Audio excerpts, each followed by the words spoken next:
ఎందరో మహానుభావులు, అందరికీ వందనాలు.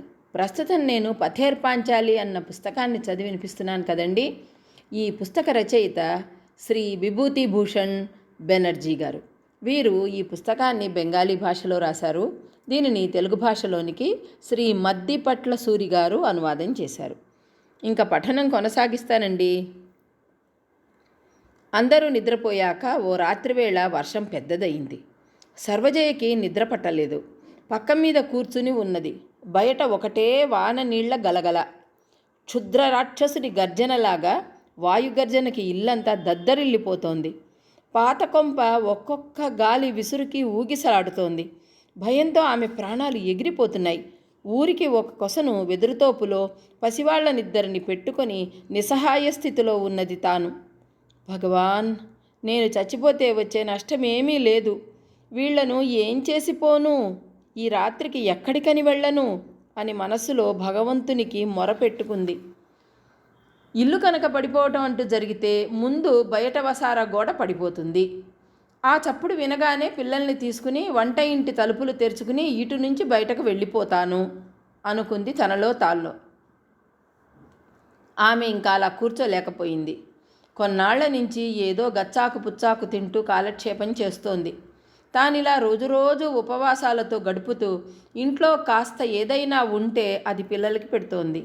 దిగులుతో ఉపవాసాలతో ఒంట్లో ఓపిక బొత్తిగా లేకుండా పోయింది.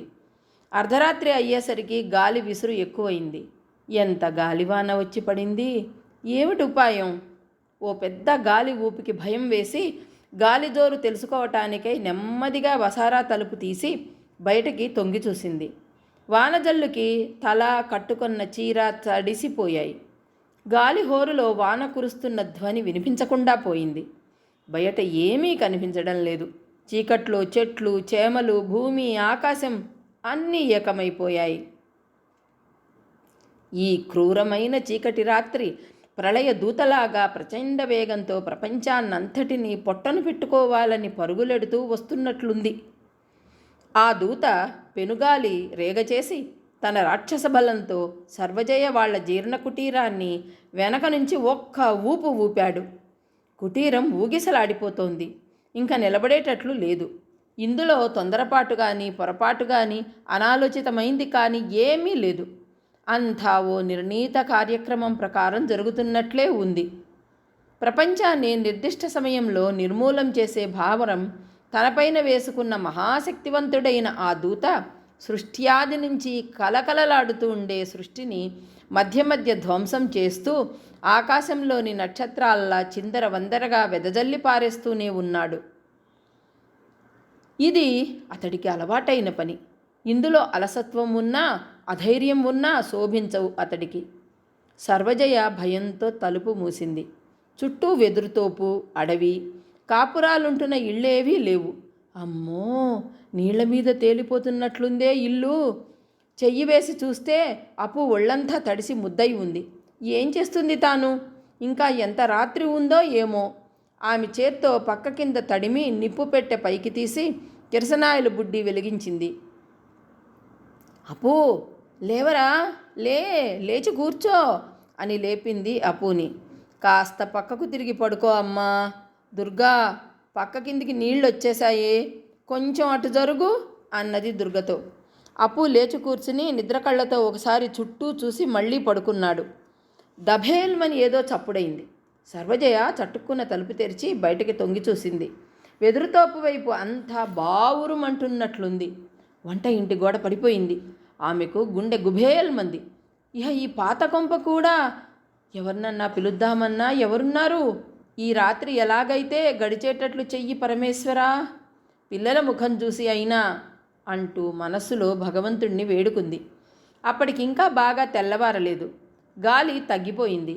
కానీ వాన ఇంకా సన్నజల్లు పడుతూనే ఉంది. పొరుగున ఉన్న నీలమణి ముఖర్జీ భార్య పశువుల పాకలో వాటి స్థితి ఎలా ఉందో చూద్దామని వెడుతోంది. ఇంతలో దొడ్డివాకిలి తడుతున్నట్లు చప్పుడు వినపడి తలుపు తెరుస్తూ ఆశ్చర్యపోతూ, ఎవరు, కొత్త కోడలా అని అడిగింది. కాదు, నేనక్కయ్యా. ఓసారి బావగారిని పిలు, చప్పున ఒకసారి మా ఇంటికి రమ్మని చెబుదు. దుర్గా ఎలాగో ఉన్నది అన్నది సర్వజయ. నీలమణి ముఖర్జీ భార్య ఆశ్చర్యపోతూ, దుర్గా ఏం దుర్గకేమైంది అని అడిగింది.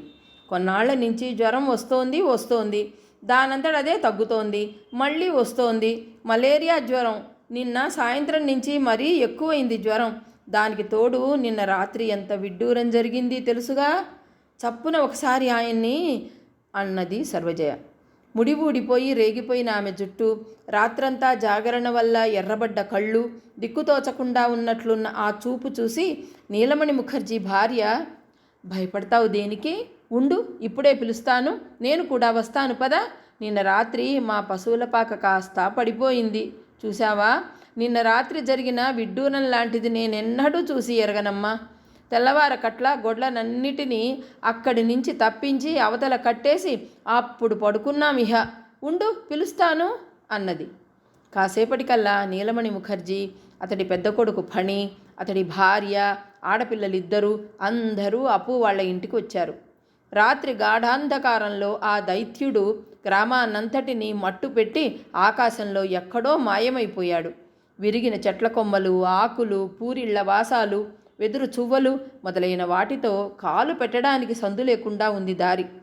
గాలికి వెదురు చెట్లు దారికి అడ్డంగా ఒరిగిపోయాయి. చూశావా నాన్న ఈ విడ్డూరం? నవాబ్గంజ్ రోడ్డు మీద చెట్ల ఆకులు కొమ్మలు కూడా వచ్చే పడ్డాయి ఇక్కడ అన్నాడు ఫణి. నీలమణి ముఖర్జీ చిన్న కొడుకు వెదురు చెట్ల కింద చచ్చిపడి ఉన్న పిట్టల్ని బయటికి తీశాడు. దుర్గ పక్కనే అప్పు కూర్చుని ఉన్నాడు. నీలమణి ముఖర్జీ ఇంట్లోకి అడుగుపెడుతూ, ఏం జరిగింది నాయనా అప్పు అని అడిగాడు. అప్పు ముఖం ఆదుర్దాగా ఉంది. అక్క ఏమిటో చెరుపు మరుపు మాటలు మాట్లాడుతోంది పెదనాన్న అన్నాడు. నీలమణి పక్క దగ్గరగా కూర్చుని, చెయ్యి చూడని, జ్వరం కాస్త ఎక్కువగానే ఉంది, అయినా ఏం భయం లేదు. పని, నువ్వు ఒకసారి చప్పున నవాబ్గంజ్ డాక్టర్ శరత్ కోసం వెళ్ళిరా, ఏకంగా వెంట పెట్టుకుని తీసుకొని వచ్చేసేయి అని తర్వాత దుర్గా దుర్గా అని పిలిచాడు. దుర్గా ఒళ్ళు తెలియకుండా పడి ఉంది. మాటా పలుకు ఏమీ లేదు. ఈ ఇల్లు ఇది నానా భీభత్సంగా ఉంది. రాత్రంతా నీళ్లలో తేలిపోయినట్లుగా ఉంది. మరదలు అంత సిగ్గుపడాల్సిన పని ఏముంది? మా ఇంటికి వచ్చి ఉంటే సరిపోయేదిగా. హరికి ఇహ జన్మలో సాంసారిక పరిజ్ఞానం వస్తుందని తోచదు. ఈ స్థితిలో ఈ తీరున ఉన్న ఇల్లు మరమ్మత్తైనా చేయించకుండా ఏం చేస్తున్నాడో తోచదు. మొదటి నుంచి అంతేవాడు అన్నాడు నీలమణి. ఇల్లు మరమ్మత్తేమిటి? ఇంట్లో జరుగుబాటే లేకపోతే ఇలా అర్ధాంతరంగా వదిలిపెట్టి ఎవరైనా పొరుగుళ్ళకి పెడతారా? పాపం, జబ్బుగా ఉన్న పిల్ల రాత్రంతా తడిసింది. కాసిన వేడి నీళ్లు పెట్టి ఇయ్యి ఫణి, ఆ కిటికీ కాస్త తెరు అన్నది నీలమణి భార్య. కాస్త పొద్దెక్కేసరికి నవాబ్గంజ్ నుంచి డాక్టర్ శరత్ వచ్చాడు. చూసి పరీక్ష చేసి మందు అది ఇచ్చాడు. పెద్ద భయపడవలసిన అవసరం ఏమీ లేదు. జ్వరం ఎక్కువగా ఉంది. ముఖం మీద అరారగా నీళ్లు పట్టి వేస్తూ ఉండండి అని చెప్పి వెళ్ళాడు డాక్టరు. హరిహరుడు ఎక్కడ ఉన్నది తెలియదు. అయినా పాత అడ్రస్కి అతడికో ఉత్తరం రాయటం జరిగింది. మర్నాడు వాన తగ్గిపోయింది. ఆకాశంలో మబ్బులు విడిపోవడం ప్రారంభమైంది. నీలమణి 2 పూటలా వచ్చి చూసి కనుక్కుని వెళ్తున్నాడు. వాన వెలిసిన మర్నాటి నుంచి మళ్ళీ దుర్గకి జ్వరం ఎక్కువైంది. డాక్టర్ శరతికి కూడా ఏమీ పాలుపోవడం లేదు. హరిహరుడికి మరో ఉత్తరం వెళ్ళింది. అప్పు అక్కపక్కలో కూర్చుని ముఖం మీద నీళ్ల పట్టి వేస్తున్నాడు. 1-2 సార్లు అక్క ఎలా ఉందక్క అని పలకరించి చూశాడు. దుర్గ మగతగా పడుకొని ఉంది.